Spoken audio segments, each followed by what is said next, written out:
Excellencies, heads of states, honorable ministers and members of parliament, distinguished national delegates, allies, friends, and fellow fighters. It is my great honor to welcome you to the Women Political Leaders Summit 2021. We are in for a treat. The Women Political Leaders Summit is co-chaired with the United Nations Deputy Secretary General, Amina Mohammed. We receive wonderful advisory support from the United Nations Office for Partnerships. And we have an amazing lineup of more than 100 top speakers and discussants with us today. They come from more than 66 countries. They are heads of states, of UN agencies, ministers, speakers of parliaments, parliamentarians, and corporate C-suite executives. A special welcome also to the thousands of influencers, movers and shakers watching the WPL Summit from around the world. We are all here to move from words to action, from speaking lines to budget lines, to build forward and determine the new normal. And as Amina would say, to rise for all. The Women Political Leaders Summit comes at a crucial time for the world, a time where we face the devastating effects of climate change, growing poverty, sexism, hate, and inequality, and are slowly seeing signs of recovery from the COVID-19 pandemic. It is the time to raise our collective voices for change and for a new normal. We want societies where women are an equal part of every aspect of life, in private and public, in the economy and decision-making. Having more women leaders in all their rich diversity is an imperative and essential if we want to build more resilient, inclusive and equitable societies. And that indeed is what we want. The remarks and discussions you will hear today will showcase experiences and solutions from across the globe. They will hone in on the individual change needed in each and every one of us, on new leadership, competencies and characteristics, and on the wider systemic changes required to get to a new normal. And it all happens on the eve of the upcoming Generation Equality Forum led by UN Women. More about that later. I'm very happy to see so many partners with us here today. And I'm happy to see the participation of strong men. Men, whether as fathers, brothers, husbands, political leaders, influencers or allies, are essential partners in achieving the change we need. Before I hand over the floor to a very special woman and wish you an amazing summit day, I want to say thanks to all who worked so hard to make this summit happen. Thank you. I also want to ask a favor of all of you watching and participating. Please make some noise on social media and make sure that this conversation echoes around the world by using the hashtags hashtag WPL Summit 21, hashtag Act for Equal, and hashtag Rise for All. It is now my honor and pleasure to introduce the WPL Summit co-chair, a friend, tireless fighter, and distinguished UN leader, a fellow former political leader from Nigeria, the designated driver of the Sustainable Development Goals, and the Women Rise for All initiative. Please welcome the amazing Amina Mohammed, Deputy UN Secretary General. Excellencies, distinguished delegates, and many friends in the audience, thank you for coming together at this virtual Women Political Leaders Summit. It is an honor to be surrounded by voices of influence, voices that are shaping our societies into a more equitable and inclusive world. Each of us has seen the impacts of COVID-19 threatening decades of progress towards equality and laying bare significant disparities that demand urgent and systemic change. The challenges of the pandemic have been compounded for women. Many are facing violence and enduring economic struggles. And too many girls who are out of school now may never return to their education. The UN predicts that COVID-19 will push 47 million women and girls into extreme poverty. Excellencies, friends, we must do more to keep the promise of the Sustainable Development Goals. The SDGs are the best frame to address our most pressing challenges, from ending hunger and poverty to accelerating climate action and ensuring quality education. The goals provide a comprehensive roadmap to address the interrelated challenges of poverty, inequality, education, the protection of our planet, and the partnerships that must be leveraged to achieve these goals. And they have as their docking station Goal 5 on gender equality. The importance of this goal has never been clearer. Time has shown the enduring impact of women's equal representation and leadership, from greater investments in development outcomes and social protection. I'm especially inspired by women leaders at all levels in diverse settings responding to and recovering from this pandemic. For example, Jacinda Ardern, the Prime Minister of New Zealand, excelled at communicating with her nation about the work required to battle COVID-19. This made the swift and strict lockdown easier to understand and accept. New Zealand has lost fewer than 30 lives to COVID-19. I fully agree with my sister, the Prime Minister of Barbados, Mia Mottley, who said, "All issues are women's issues." We also both agree that we are collectively responsible for advancing generational leadership across the world. It is critical to make space, amplify, and work alongside young women leaders. Young women leaders such as 24-year-old Ugandan climate justice activist Vanessa Nakate, who founded the Rise Up Climate movement in Uganda, and 19-year-old Valentina Munoz of Chile, who collaborated on the construction of her country's new artificial intelligence policy. A year ago, we launched Women Rise for All, seeking out extraordinary women in every sector of society, women who are trailblazers for an inclusive response and a resilient and green recovery from COVID-19. In the past year, the Secretary General and I convened eminent women economists to hear from them new perspectives on the COVID recovery and reset, with a focus on inclusion and sustainability.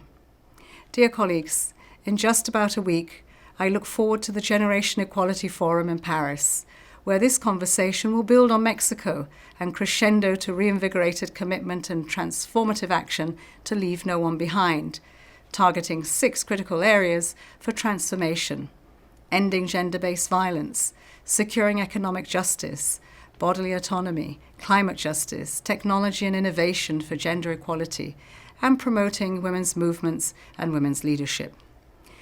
This leader dialogue gives us yet another opportunity to raise our voices, amplify the solutions, and lead a different and ambitious recovery. Together, we are certainly stronger when women rise for all. Thank you. Madame la Présidente, chère Sylvana, Madame la Secrétaire Générale Adjointe, chère Amina, chers amis, je suis ravi de prendre la parole à vos côtés aujourd'hui à l'occasion du sommet annuel de l'organisation Women Political Leaders autour du sujet crucial du leadership des femmes, c'est-à-dire les multiples façons dont les femmes se mobilisent, en dépit des difficultés, pour peser sur les grands enjeux qui animent nos sociétés, pour agir au sein de nos sociétés et relever nos défis contemporains. C'est, comme vous le savez, un sujet qui me tient particulièrement à cœur puisque j'ai décidé de faire pour la France de l'égalité femmes-hommes la grande cause de mon quinquennat. J'ai aussi porté ce sujet sur le plan européen comme international à travers une diplomatie féministe. C'est d'ailleurs fort de cette conviction que nous avons, avec le président Macky Sall, coprésidé la conférence de financement du dernier partenariat mondial pour l'éducation. C'est aussi dans cet esprit que nous avons organisé, pour le G7 présidé par la France en 2019 à Biarritz, un travail intense en faveur justement des jeunes filles et des femmes, avec par exemple la volonté de favoriser l'adoption de nouvelles lois et mesures législatives en faveur de l'égalité femmes-hommes dans le monde, ou avec aussi le lancement du fonds AFAWA pour l'entrepreneuriat féminin en Afrique. Et nous poursuivrons cet engagement en accueillant à Paris du 30 juin au 2 juillet prochain le forum Génération Égalité que nous coprésidons avec le Mexique sous l'égide d'ONU Femmes. 25 ans après la conférence de Pékin, les États, les organisations internationales, la société civile, le secteur privé se réuniront pour porter des engagements concrets afin de faire progresser les droits des femmes et des jeunes filles partout dans le monde. Cette mobilisation est nécessaire car la situation que nous vivons aujourd'hui demeure à mes yeux très préoccupante. Nous connaissons à peu près tout ce qu'il faut faire en matière d'éducation, en matière d'accès à l'emploi, en matière d'égalité salariale, d'accès à l'entrepreneuriat ou aux responsabilités politiques. Ces défis, nous les relevons dans nos sociétés, nous devons continuer d'aller plus loin. Mais en même temps, à l'échelle de la planète, nous voyons un phénomène profond où la situation de l'égalité femmes-hommes est profondément menacée. Elle est menacée parce qu'elle a été fragilisée par la pandémie. En effet, les femmes ont été les premières victimes de celle-ci. Elles ont été au combat, au front, partout dans nos pays. Les emplois qui ont été les plus exposés, qu'il s'agisse de prendre soin des autres, de les soigner, d'éduquer, d'être dans les métiers de service, celles et ceux qui ont été au front durant la pandémie ont d'abord été des femmes, victimes au premier chef de ces inégalités. Ensuite, parce que la pandémie a accru les problèmes d'accès à l'éducation. Et dans toutes les zones où l'éducation des jeunes filles était un défi, celle-ci a encore reculé du fait de la pandémie et pendant le temps de celle-ci. Enfin, parce que les inégalités ont continué de flamber durant cette période et les femmes en sont les premières victimes. Et puis à côté de tous ces phénomènes, nous voyons dans beaucoup de sociétés, y compris en Europe, monter une nouvelle période conservatrice, dans tous les sens du terme, qui remet en cause des droits fondamentaux que ces dernières décennies nous avaient permis de consolider. Le droit des femmes à disposer de leur corps, le droit des femmes à avoir accès à l'enseignement supérieur, etc., etc. Et donc, les combats que vous menez, les combats que nous menons sont aujourd'hui plus encore essentiels qu'hier. Face à cela, la France se mobilise. Nous avons passé plusieurs dispositions législatives accroissant les contraintes pour l'égalité justement salariale, pour l'égalité dans les carrières, en portant des contraintes plus fortes sur nos entreprises, en mettant en place des dispositifs de transparence, en développant le name and shame. Nous avons passé une loi, nous sommes en train de la passer, conformément aux engagements de Biarritz, qui permettra aussi de renforcer l'égale représentation des femmes au sein du management comme au sein des boards. Et c'est cette même dynamique que nous voulons impulser au niveau européen. Sur le plan international, nous avons ces défis qui sont aussi à relever. Et justement, le Forum Génération Égalité que nous tiendrons à Paris dans quelques jours sera une occasion essentielle de relever ces derniers. Nous battre à nouveau pour le droit des femmes à disposer de leur corps. Je veux saluer à cet égard le courage qu'ont eu plusieurs dirigeants ces dernières années de passer des réformes qui étaient tant et tant attendues. Je pense à mon ami président d'Argentine qui a passé une loi courageuse, tant attendue sur ce sujet. Nous allons porter tous ces combats autour de la table pour recréer un agenda progressiste et féministe à l'échelle internationale. Nous ne devons rien céder à toutes les manœuvres de régression du droit des femmes aujourd'hui dans leur société ou à l'international. Ce rendez-vous, ce sera celui des combattantes de la liberté que nous devons soutenir, car leur combat est le nôtre. Celui qui fait que des femmes se sont érigées pour défendre leurs droits en Arabie Saoudite, en Iran, dans beaucoup d'autres sociétés. Elles ont parfois été reconnues par leurs dirigeants, et je m'en félicite, permettant d'avancer sur ce front. Mais ces avancées sont encore trop fragiles et nous devons là aussi les défendre. Et puis, c'est le combat sur l'éducation des jeunes filles et pour l'éducation des jeunes filles que nous allons reprendre. C'est pourquoi la France confirmera au Partenariat mondial pour l'éducation son engagement budgétaire, mais en le ciblant encore davantage vers l'éducation des jeunes filles, en particulier en Afrique et dans la zone d'Afrique subsaharienne. Tous ces combats sont essentiels aujourd'hui. Ce sont des combats pour la dignité de l'humanité, notre dignité. Ce sont des combats de justice. Ce sont aussi des combats d'efficacité. Aucune société ne réussira à relever les défis contemporains si elle se prive de la moitié de ses ressources vives, de sa force, d'une capacité à faire vivre, aussi bien dans le service public que dans les entreprises, ce qui est le cœur même de l'innovation, la diversité. Tous ces engagements, évidemment, nous les transcrivons, je le disais, dans des lois, des engagements européens, des engagements internationaux, Mais le leadership est essentiel, en entreprise comme dans la vie politique. Et votre rôle d'inspiration est essentiel. Bien évidemment, nous changeons des lois, des règles, qui pendant trop longtemps ont été faites par des hommes et pour les hommes. C'est ce que je m'emploie à faire depuis 4 ans en France, ce que nous devons continuer de faire. Bien évidemment, nous devons continuer d'imprimer ce leadership féministe qui va permettre de corriger aussi des règles internationales qui fait que, pour certains, le bon sens, c'est simplement devenu le bon sens de la moitié de l'humanité, oubliant totalement ce qui permet aux femmes de réussir ou de prendre leur place dans nos sociétés. Mais au-delà de cela, nous avons besoin d'exemples. Pour réussir cette transformation profonde, pour aller encore plus loin dans l'éducation, la formation des jeunes femmes, il faut que ce leadership féminin s'installe, s'incarne, soit tangible. Et votre rôle est à cet égard essentiel.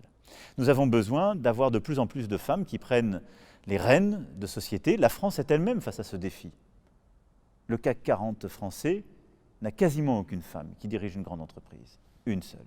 Imaginez-vous. Et ce défi, nous devons continuer à le transformer. C'est la loi que nous allons passer, mais c'est changer aussi les esprits, la culture. Et c'est par l'exemple que, justement, ces lignées se bâtissent. Nous avons aussi besoin de bâtir ce leadership féministe dans la vie politique.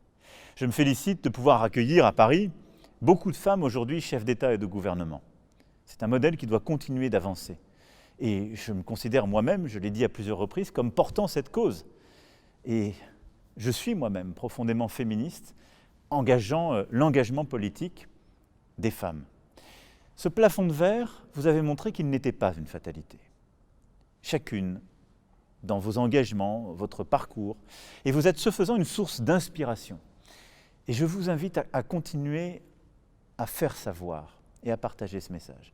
Et je vais juste partager une toute petite expérience avec vous. Quand j'étais candidat à l'élection présidentielle, on me disait que j'avais aucune chance, comme on le dit à beaucoup de femmes aujourd'hui, pour telle ou telle activité auquel elles aspirent. Mais surtout, je voulais profondément renouveler notre vie politique. Et au moment où j'ai voulu constituer une majorité au Parlement, j'ai fait un appel à candidature ouvert, en ligne. Et je me suis aperçu, au bout de quelques semaines, que les candidatures qui arrivaient ressemblaient terriblement au profil type des gens qui étaient déjà élus.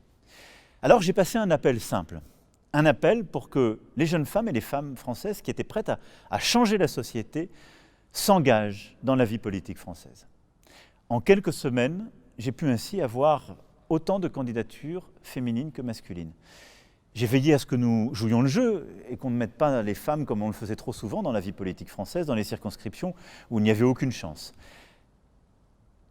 Le résultat était simple. La majorité politique qui porte le projet qui fut le mien en 2017 et qui est le mien aujourd'hui, elle est quasi paritaire, pour la première fois dans l'histoire de notre République. Là où l'Assemblée nationale française avait moins de 20% de femmes, le groupe majoritaire avait 47% de femmes. Il n'y a donc aucune fatalité. Il y a eu simplement 2 choses. La fin de l'autocensure. Des femmes qui ont écouté mon message se sont dit « pourquoi pas moi ?» Et elles m'ont toutes dit ensuite « je ne pensais pas que la politique m'était ouverte, qu'elle était faite pour moi ». La deuxième, la confiance. Si nous arrivons, pas simplement par les lois, mais par le modèle que vous donnez, par les inspirations qui sont les vôtres, à lever l'autocensure qui existe dans trop d'esprits, de jeunes filles comme de beaucoup d'hommes. Et si nous arrivons à montrer que la confiance en société rend plus fort et que chacun a sa place à prendre, alors nous serons cette génération égalité à laquelle j'aspire. Je sais tous les combats qu'il y a devant nous. Je sais tous les combats que vous avez menés et que vous menez avec beaucoup de courage. C'est pourquoi je vous donne rendez-vous à Paris le 30 juin prochain pour donner un nouvel élan à notre mobilisation commune pour cette grande cause de l'égalité femmes-hommes. Je vous remercie. Every day, millions of young girls learn the hard way that they can't fulfill their dreams. They are discriminated against, sometimes violently. They must accept rather than choose, obey instead of invent, just because they are women. This is not only immoral and unfair, it is also short-sighted. Our economies miss out on some of our best talent. Our societies overlook some of our finest future leaders. Reducing gender inequalities must be a global priority.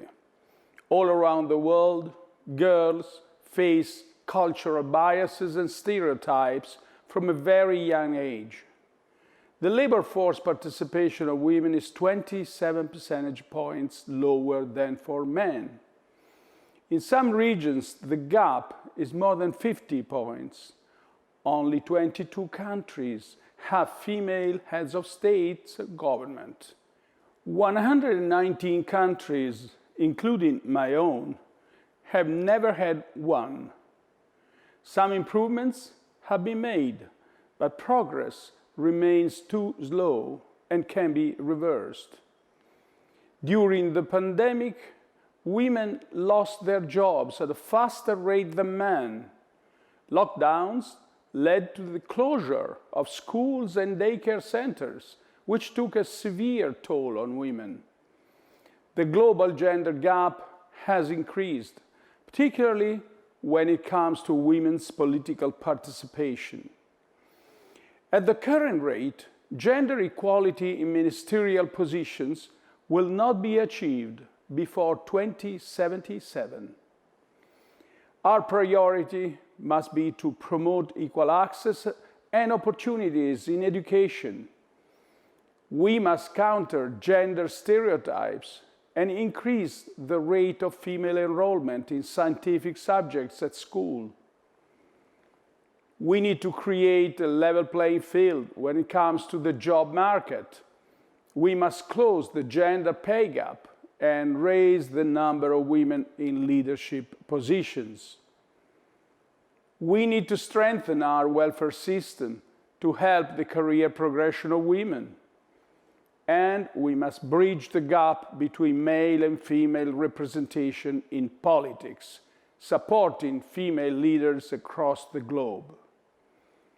In Italy, we aim to invest at least 7 billion euros until 2026 to promote gender equality. We are determined to improve the uptake of scientific and technical subjects among girls and women.